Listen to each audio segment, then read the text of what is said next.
ಯಶ್ ಬರುವಾಗ ತುಂಬಾನೇ ಕಷ್ಟ ಇತ್ತು. ಯಾಕೆಂದ್ರೆ ನಮಗೂ ಫೈನಾನ್ಷಿಯಲಿ ತುಂಬಾ ಕಷ್ಟ ಇತ್ತು. ಬಂದ ಬೆಂಗಳೂರಿಗೆ, ಆಮೇಲೆ ಫೀಲ್ಡ್ ಅದು ನಮ್ಮಲ್ಲಿ ಯಾರು ಇರಲಿಲ್ಲ. ಮುಂಚೆನೇ ಯಾರು ಇಲ್ಲ ಅಲ್ಲಮ್ಮ, ಫೀಲ್ಡ್ಗೆ ಯಾರಾದರೂ ಪರಿಚಯ ಅಥವಾ ಇಂಡಸ್ಟ್ರಿಗೆ ಏನು ಇಲ್ಲ. ಅವನದೊಂದು ಏನಂದ್ರೆ ಡ್ಯಾನ್ಸರ್, ಅವನು ಕಾಲೇಜಲ್ಲಿ ಒಳ್ಳೆ ಡ್ಯಾನ್ಸ್ ಮಾಡೋನು, ನೋಡಕ್ ಬೇರೆ ಬೆಳ್ಳಗೆ ಚೆನ್ನಾಗಿದ್ದ.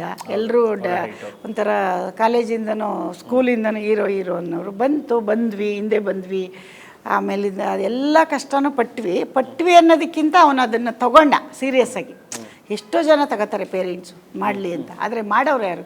ಒಂದು ಸ್ಪೂನ್ ಅನ್ನ ತಿಂತಿರಲಿಲ್ಲ ಗಜಕೇಸರಿ ಟೈಮಲ್ಲಿ, ಒಂದೇ ಒಂದು ಸ್ಪೂನ್ ಅನ್ನ ತಿಂತಿರಲಿಲ್ಲ. ಅವನು ಅಷ್ಟು ಡಯಟ್ ಮಾಡೋನು. ಆಮೇಲೆ ಅವನು ಏನು ಬೇಕೇ ಬೇಕು, ಬೇಡವೇ ಬೇಡ, ಸ್ಟ್ರಿಕ್ಟು. ಏನು ಹೇಳ್ತಾರೆ ಅದನ್ನು, ಮನಸ್ಸು ತುಂಬ ಗಟ್ಟಿ ಅವನಿಗೆ, ತುಂಬ ಗಟ್ಟಿ. ಈಗ ಕೆಲವರೆಲ್ಲ ಊಟ ಇಟ್ಟ ತಕ್ಷಣ, ನಾನು ಅವನಂಗೇನೆ, ನಾನು ಅಷ್ಟೇ, ಏನಿಟ್ಟರು ತಿನ್ನಲ್ಲ.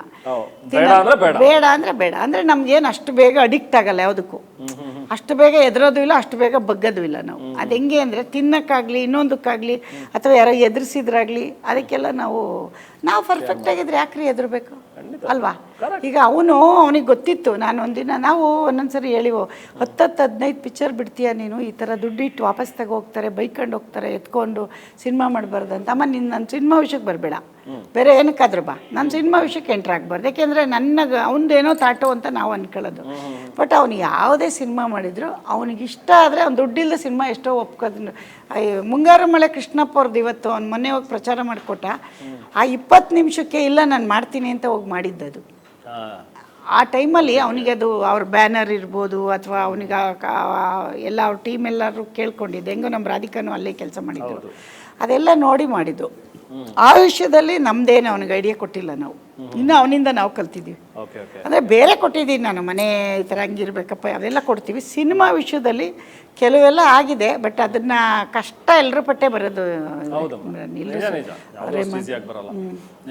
ಸೊ ನಿಮಗೆ ಎಷ್ಟು ಹೀರೋ ಆಗಬೇಕು ಅಂತಾನೆ ಅನ್ಕೊಂಡಿದ್ರ, ಅಥವಾ ಬೇರೆ ಏನಾದರೂ ಒಂದು ಒಳ್ಳೆ ಕೆಲಸ ಮಾಡಬೇಕಪ್ಪ? ಅವ್ನು ಹೀರೋ ಎಂಥದ್ದು ಬೇಡ, ಬಂದವನೇ ಅಂತ ಅವ್ನ ಹಿಂದೆ ಬಂದ್ವಿ ನಾವು ಅಷ್ಟೇ. ಈಗ ಕೇಳಲ್ವಲ್ಲ, ಅವ್ನು ಹೇಳಿದ್ದು ಕೇಳಲ್ಲ. ಬೆಂಗಳೂರಿಗೆ ಬಂದ್ಬಿಟ್ಟು ಅವ್ನ ಹಿಂದೆ ಬರಲೇಬೇಕು ನಾವೆಲ್ಲ ಬಂದ್ವಿ. ಆಮೇಲೆ ಬಂದಮೇಲೆ ಅವ್ರ ಡ್ಯಾಡಿಗೆ ಇಷ್ಟ ಇಲ್ಲ, ಏನೋ ಈ ಥರ ಎಲ್ಲ ಯಾಕೆ ಬೇಕು ಇವ್ರಿಗೆ ಅಂತ ಅವರು, ಇನ್ನೇನು ಅಂತ. ತುಂಬ ಕಷ್ಟದ ದಿನಗಳೆಲ್ಲ ಇದೆ. ಅದನ್ನೆಲ್ಲ ಈಗ ಹೇಳೋದು ಬೇಡ, ಆಮೇಲೆ ಹೇಳೋಣ, ನಿಧಾನಕ್ಕೆ ಹೇಳ್ತೀವಿ. ಒಂದು ಬುಕ್ ಬರ್ಕೋಬೋದು ನೀವು.